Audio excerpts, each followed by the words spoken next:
Hi, it's Jeff Murrow. I want to welcome you to True Texas History. Uh, Yesterday I talked about Texas and its role in the American Revolution and how that doesn't get talked about a whole lot. And I was going to go ahead and finish up on some of that today. I don't want to bore you with too many details, but I want to make the story interesting and keep it flowing. One of the main characters here is Galvez. He's the Spanish governor of the New Spain area. He's been supplying the colonials with the supplies they need, with beef and also with gunpowder. And I know, I talked about some of the folks there at Valley Forge because when those supplies came in cross country, made a world of difference. And also those supplies, that's one reason why George Rogers Clark captured the forts in Ohio and so forth, because they needed a clear way to get supplies up the Mississippi over there to the East Coast. But let me go ahead and pick up with a little bit of that, because over there in New Orleans, where Galvez is, there's an American emissary, Captain Pickles. Yes, it really is Captain Pickles. And he sailed there with a vessel, the USS Morris, and a hurricane hit New Orleans, and he lost his ship. And due to the graciousness of Galvez, Galvez went ahead and gave him another ship that he immediately named the USS Morris. Now, the Morris played a role in the Battle of Pontchartrain. Gee, were you ever told that there was a Battle of Pontchartrain during the American Revolution and that they fought out there in Louisiana? Probably not.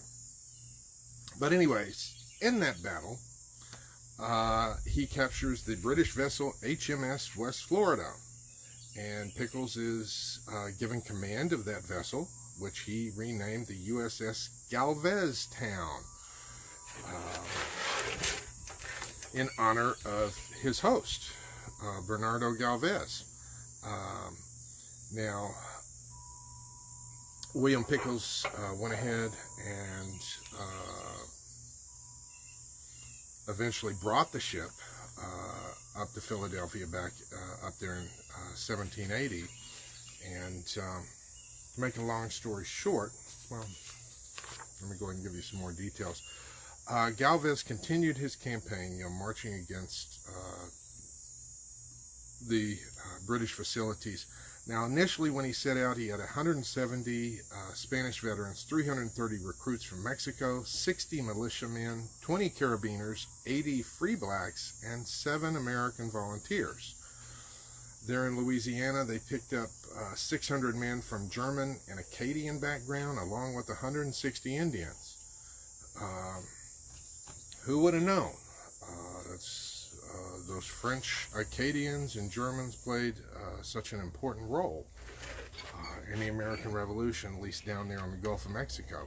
Now, his aide-de-camp was a fellow by the name of Oliver Pollock, and Oliver Pollock was involved with providing a lot of finances, because somebody has to pay for the supplies.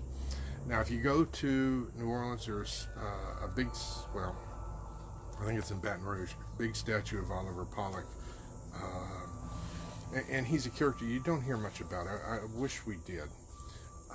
Sometimes I wish that history was more regional, because, there's things that happen in neighboring states and areas that really affect each other back and forth. But anyways,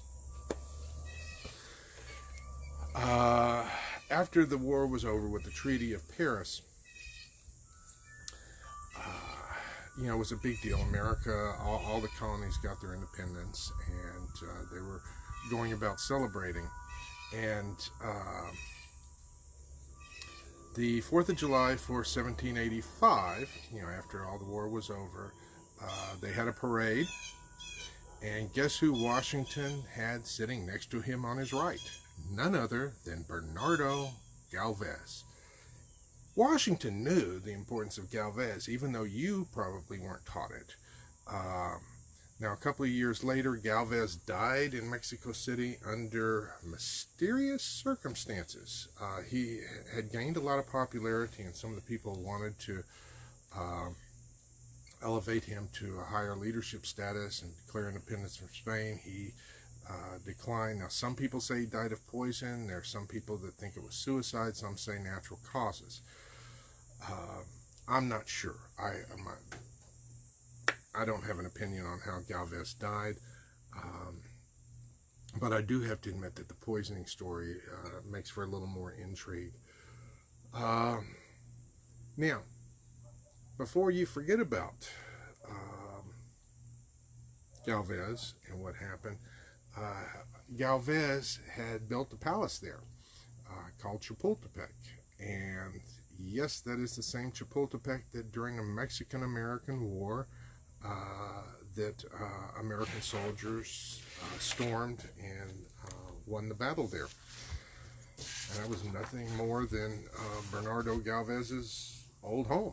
So whenever you hear the Marine Corps song from the halls of Montezuma, they are talking